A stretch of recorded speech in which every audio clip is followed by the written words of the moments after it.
Whether we know it or not, our grief journey begins the moment we hear that our loved one has died.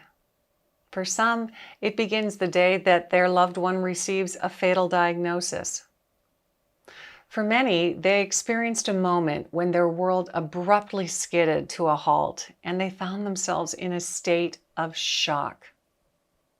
My moment happened when I was out of the country and I received a call informing me that my husband had suddenly died. I dropped to my knees and realized that life as I knew it was over. Ron tells me that his realization that his wife Deanne was not going to win her battle with cancer came years after the first loss. He says his first loss was learning that she had cancer, even though her doctors gave her a good chance of beating it. Ron will tell you, though, from the first confirmation that Deanne had cancer, he sensed he would not experience life the same anymore. He would never look again at his wife or their marriage quite the same because the fragility of her mortality had become all too real. Let's pause here. And I want you to think about, what was your moment?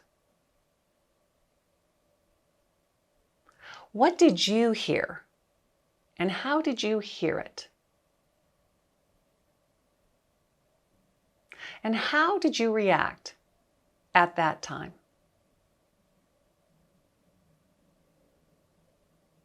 How has it changed you?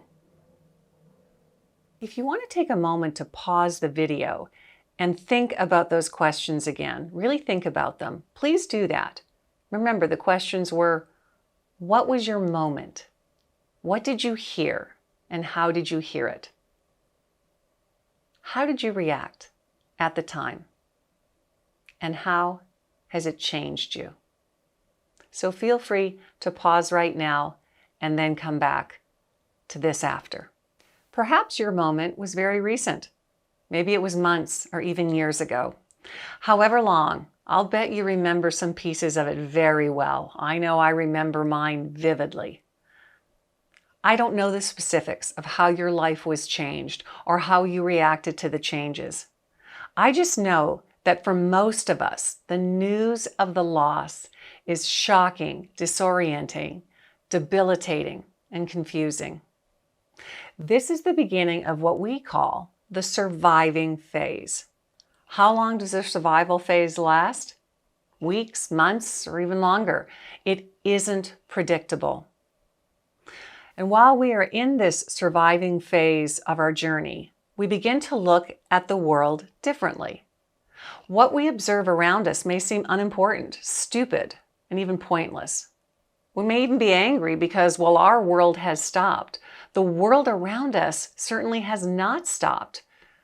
You may have thought, can't people see how I am in pain? I am feeling so badly. How dare they laugh, smile, and enjoy themselves? Does that sound familiar to you? The variations are endless. Clients have told us that they can experience dissociation, which is a sense of disconnection with the world or even their own bodies, as though they are observing themselves from above, and yet intellectually knowing that they are still sitting in a chair in their living room. You know, my friend took me to the doctor a few days after my husband died because I'd passed out and she wanted to make sure I was okay. And when the doctor asked me, well, do you have any idea why this might have happened to you? I looked at him and I said, no, I have no idea. I think there's nothing wrong with me.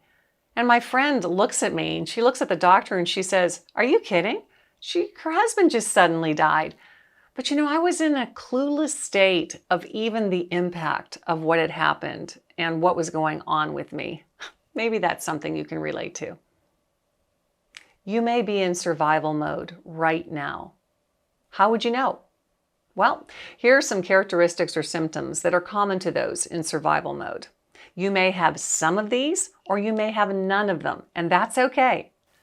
Shock, the aftermath of a toxic surge of emotion upon learning your loved one has died or will die. Pain, could be physical, emotional, and psychological.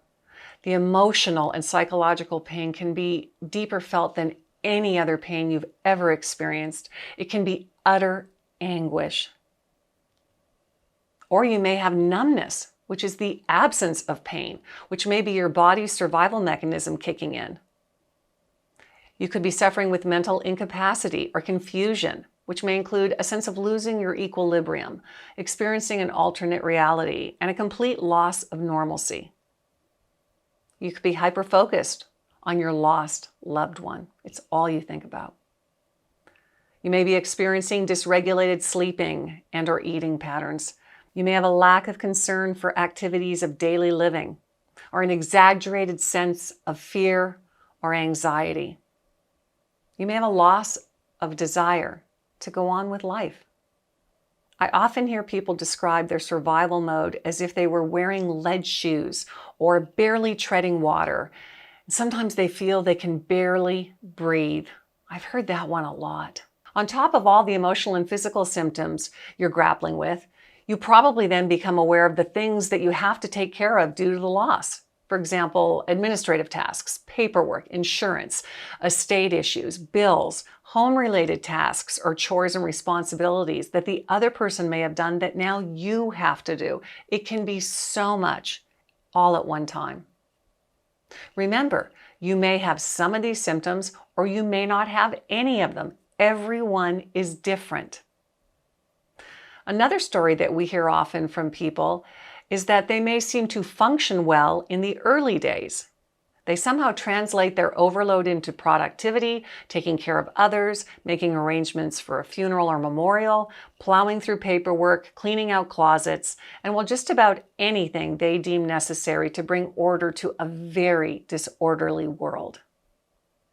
But that sort of response can't go on forever. It's okay for a while. But at some point, their determination to not let their devastating loss devastate them caves in. They're burnt out, they're overspent, and they get hit hard. For most people, the symptoms listed will gradually dissipate, and they will try to move a few steps towards normalcy. And often they don't have much of a choice. Many people only get a few days away from their job, even after a huge personal loss. And often that means they have to figure out how to act okay when they aren't. And acting sucks a lot of energy from us. So how does a person constructively respond to this depleting and confusing phase of surviving and move toward a higher level of existence? Here's some tips we'd like to offer. Lower your expectations of yourself and of others. You cannot maintain a self that doesn't match up with your emotional, physical, and mental limitations for very long. And often people around you won't understand what you're going through, so you need to lower your expectations of them too. We have a whole video on that. Build a support team. Think about who can help you and with what, and allow people to help you even though that may feel unnatural. I know it can be hard to ask for help. And remember that we have a huge resource list of organizations that could be of help to you during this time. Consider what sorts of activities or responsibilities you can let go of for now. Give yourself as much opportunity to rest as possible. Consider seeing your physician for a basic checkup, discussing problems like sleeping, if you're having major anxiety or depression. And my friend, if you are really struggling, you might even want to consider talking to them about possible short-term disability. Remember, these are common reactions, but they may not be yours. Everyone's journey is unique. So if you feel you've passed this phase and you're not in the survival phase, that is quite possible. And as you move into the existing phase, there are times when you could go back to the survival phase, and that would be normal. It goes like this, your stepping stone. Find a quiet place and contemplate where you are in your grief journey. Are you still in survival mode? If so, take some time to examine the suggestions above. Pick out one or two that you could focus on in the next few days. It's okay to still be in the survival mode. It's necessary. If you remember being in the surviving phase, but since you're in a bit better place now, you're probably ready to move to the next video on the journey phases, and that's the existing phase. Watch that next when you have 10 minutes to spare. Thanks for joining me. Hope to see you soon.